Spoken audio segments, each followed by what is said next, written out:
Ich zeige dir, wie wir unsere Äpfel trickern. Wir machen das ganz einfach mit so einem Äpfelspeitler und da schneide ich mal so Speiteln her und braucht ein bisschen Kraft, gell? Man zusammen. Und dann schlicht man es auf das Gitter und das kommt dann so ins Dörrheisel rein. Die Elisabeth und ich haben jetzt schon die Äpfel geschnitten, Hans. Du hast zwischendurch schon Feier gemacht da im Dörrheisel. Und da sehen wir schon die Dörrgitter mit den Äpfeln, was wir aufbereitet haben. Und das Dörrheisel habt ihr 2016 neu gemacht, gell? Und was ist das Besondere an so einem Dörrheisel?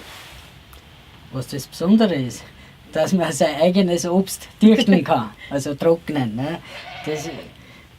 Früher haben sie die Dörrheiseln sogar kombiniert einmal, da haben sie sogar dann gesöcht auch.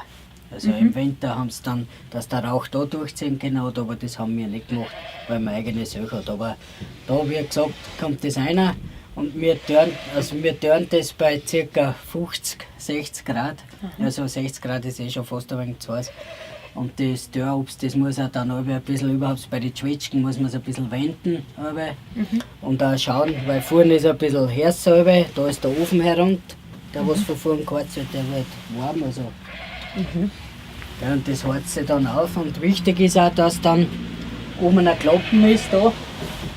Also ein Grill, damit die feuchte Luft dann auch raus kann. Oben weg kann. Genau, die feuchte Luft steigt auf und die geht dann raus. Und je nachdem, wie viel das dann drinnen ist, wie heiß, macht man ein wenig weiter auf oder am Anfang halt ein bisschen mehr, weil da ist mehr Feuchtigkeit.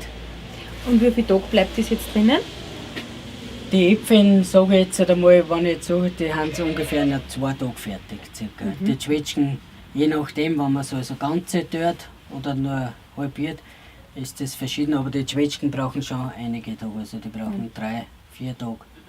Je nachdem, weil da soll es nicht so sein, damit der Saft nicht ausrennt, also der Zucker und das. Also du kostest dann und dann nach der Konsistenz her entscheidest, ob sie fertig sind oder nicht. Genau, das stimmt, weil das ist auch das Wichtigste, dass man schaut, da könnte man es auch gleich ein bisschen, ob die Zwetschgen oder die Äpfel, wenn man es kostet. Das Das geht gut, ja. Na wunderbar.